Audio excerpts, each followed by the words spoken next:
నమస్తే, నేను మీ సతీష్. ఇటీవల కాలంలో వైసీపీ నేతలు, ముఖ్యంగా జగన్మోహన్ రెడ్డి, హిందుత్వం, హిందూ ధర్మ పరిరక్షణ అనేటువంటి భాష్యాలు తీసుకోవడం కావచ్చు. జగన్మోహన్ రెడ్డి మరి ఇటీవల కాలం ఆయన దర్శనమిచ్చిన ప్రతిసారి నామాలు పెట్టుకుని కనిపించడం, బొట్లు పెట్టుకుని కనిపించడం, ఆయన ఎన్నడూ లేనట్లుగా పూజల్లో పాల్గొనడం, ఇవన్నీ కూడా పెద్ద ఎత్తున చర్చనీయాంశంగా మారుతున్నటువంటి క్రమంలో దీనిపైన భిన్నమైనటువంటి చర్చలు కూడా జరుగుతూ ఉన్నాయి, భిన్నమైనటువంటి అభిప్రాయాలు కూడా వ్యక్తమవుతూ ఉన్నాయి. ముఖ్యంగా జగన్మోహన్ రెడ్డి ఒక ప్రణాళికాబద్ధంగా ఆయన కుట్రల్లో భాగంగానే ఈ రకంగా వ్యవహరిస్తూ ఉన్నారు అన్నటువంటి అభిప్రాయాలు కూడా వ్యక్తమవుతున్నటువంటి నేపథ్యంలో ఏమిటి ఇలాంటి ఒక చర్చకు దారితీసినటువంటి అంశాలు ఏంటి అనేది మనతో విశ్లేషించేందుకు సీనియర్ జర్నలిస్ట్ దుర్గాకుమార్ గారు ఉన్నారు. సార్ నమస్తే. నమస్తే సతీష్, మన వీక్షకులు.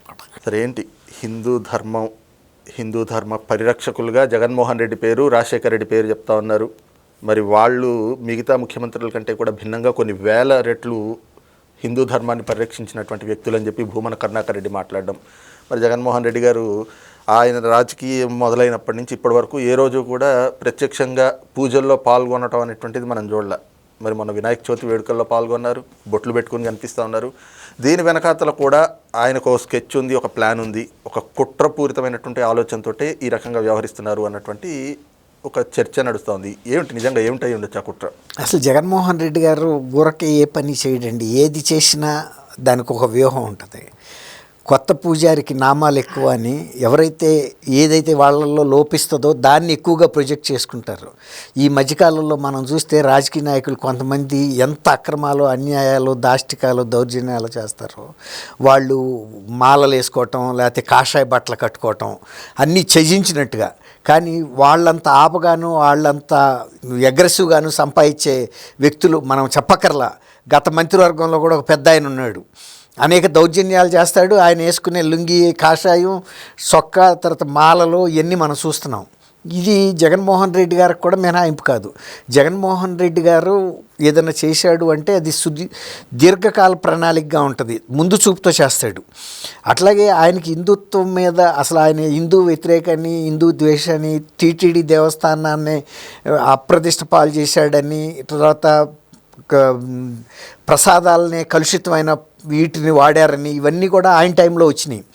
తర్వాత ఆయన కరుడు కట్టిన ఒక క్రైస్తవుడు, అది అందరికీ తెలుసు, తప్పులేదు. ఆయన జెరూసలేం వెళ్తాడు, ఆయన పుట్టినరోజు కూడా జెరూసలంలో చేసుకుంటాడు. ఎవరి మత విశ్వాసాలు వాళ్ళకు ఉంటాయి, దాన్ని పాటించడంలో భయపడాల్సిన అవసరం లేదు, సిగ్గుపడాల్సిన అవసరం లేదు, ప్రజల నుంచి కన్ను కప్పాల్సిన అవసరం లేదు.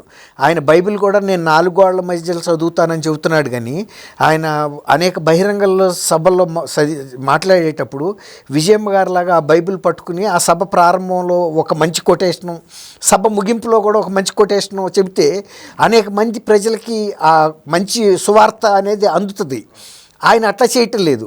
ఆయన 4 గోడల మధ్యలో చదువుతానంటాడు, కానీ బైబిల్లో ఉన్న నీతిని ఆయన పరిపాలనలో కానీ, వ్యక్తిగత ప్రవర్తనలో కానీ ఎక్కడా కనపడనివ్వడం వేరేగా ఉంటుంది. ఆయన చాలా కఠినంగా ఉంటుంది. ఆయన ప్రవర్తన చాలా అసలు మనుషుల ఊహకు కూడా అందదు.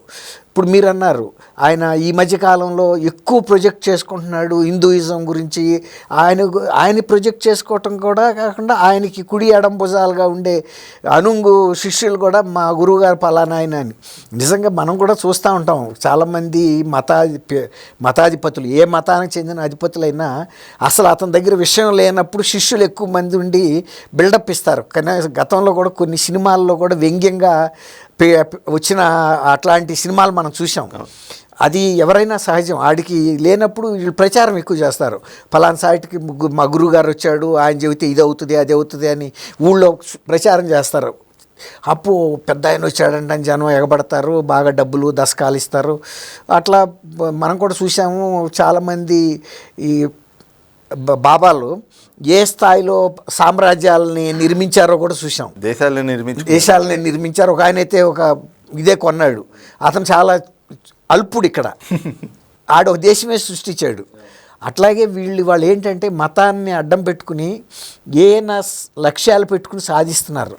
ఇవాళ దేశంలో మూడోసారి భారతీయ జనతా పార్టీ గెలిచింది. ఒక సనాతన ధర్మం, హిందూ విలువలు, హిందూ సాంప్రదాయం, తర్వాత ఆర్ఎస్ఎస్ భావజాలంతో ఉన్న పార్టీ. అది ఏదన్నా ఇతర మతాలని ప్రోత్సహించే వ్యక్తుల్ని కొంచెం అనుమానాస్పదంగా చూస్తుంది, అవకాశం ఉంటే కొంచెం ఒక్కీ ఇవ్వగలదు. ఇప్పుడు జగన్మోహన్ రెడ్డి మీద గతంలోనే వాళ్ళకి అభిప్రాయం ఉన్నప్పటికీ ఏదో కొన్ని ప్రత్యేకమైనటువంటి పరిస్థితుల దృష్ట్యా ఆయన క్షమించారు. కానీ ఇవాళ ఆయనకు వచ్చిన పరిస్థితి ఏంటంటే అనేక కేసులు తరుముకొస్తున్నాయి. ఆయన మీద ఉన్నవన్నీ కూడా కేంద్ర అత్యధిక ప్రతిష్టాత్మకమైన దర్యాప్తు సంస్థలైన సిబిఐ, ఈడీ, విజిలెన్స్ ఇలాంటి కేసులు ఉన్నాయి. దానికి తోడు ఇప్పుడు ఈ లిక్కర్ కేసు కూడా చిన్న విషయం కాదు, అది కూడా ఈడీ పర్వ్యూలోకి వెళ్ళగలిగిన కేసే. తర్వాత అనేక అవినీతి కేసులు కూడా రాబోతూ ఉన్నాయి. ఇప్పుడు అరెస్టుకి రంగం సిద్ధమవుతుంది కాబట్టి తర్వాత అనేక సార్లు ఈయన కేసు వాయిదాలకు కూడా వెళ్ళని సందర్భాల్లో వాటి మీద పబ్లిక్ ఇంట్రెస్ట్ లిటిగేషన్లు అయినాయి. ప్రతినిధుల మీద ఉన్న కేసెస్ని వితిన్ 1 year లోపల దర్యాప్తు పూర్తి చేసి కొట్టేయటమో శిక్ష వేయటమో కూడా చేయమని కూడా సుప్రీంకోర్టు ఆదేశాలు ఉన్నాయి. ఇప్పుడు కూటమి ప్రభుత్వంలో చాలా ప్రాధాన్యత గల స్థానంలో ఉంది. చంద్రబాబు నాయుడు గారి మాట చిరోధార్యంగా స్వీకరిస్తారు. తర్వాత మోడీ గారికి సమకాలికమైన వయసు, అనుభవం ఉన్న వ్యక్తి, జాతీయ స్థాయిలో కూడా ఆయనకి మంచి ఖ్యాతి ఉంది. ఈ పరిస్థితుల్లో ఇక్కడ రాష్ట్రంలో చంద్రబాబు నాయుడు గారి ప్రెషర్ కూడా ఏమన్నా ఉంటుందేమో ఈ కేసుల సత్వర విచారణలో. అందువల్ల కేంద్రాన్ని కొంచెం ఇది కూల్ చేసుకోవాలి, వాళ్ళ అభిమానం సంపాదించుకోవాలి అన్నప్పుడు అవతల వాళ్ళ వీక్నెస్ ఏంటనేది చూస్తారు ఎవరైనా. అది హిందుత్వ పార్టీ తర్వాత హిందూ మతానికి ప్రాధాన్యత ఇస్తుంది కాబట్టి ఇవాళ తనుగా ఎక్కువగా ప్రొజెక్ట్ ఇప్పుడు ఎప్పుడూ లేనిది ఈసారి వినాయక చవితి కూడా చేసుకున్నాడు. మొన్నేమో జాతీయ పతాక ఆవిష్కరణ కూడా ఆయన వెళ్లకుండా ఎవరినో పురమాయించాడు.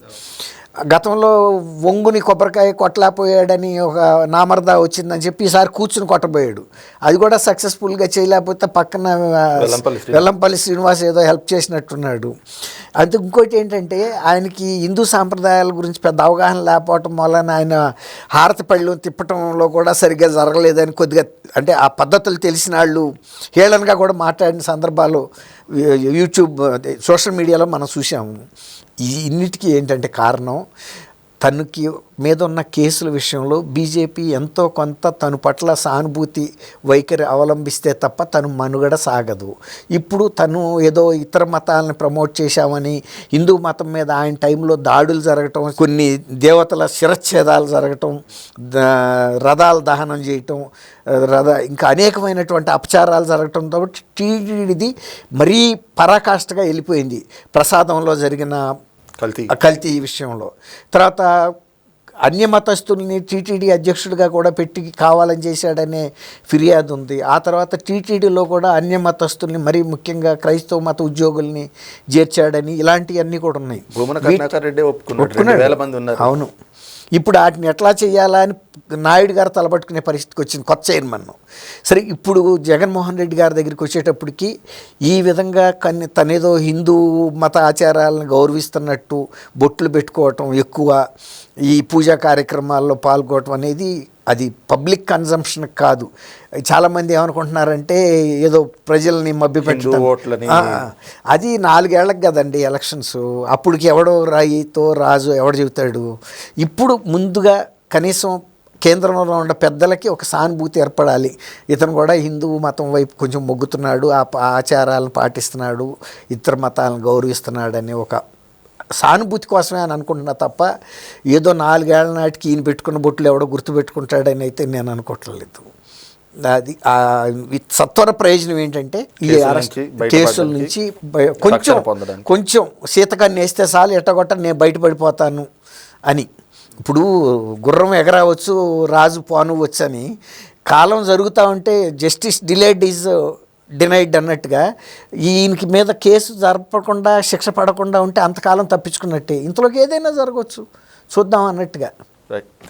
థ్యాంక్ యూ సతీష్ గారు, మన రాకెట్ వీక్షకులకు.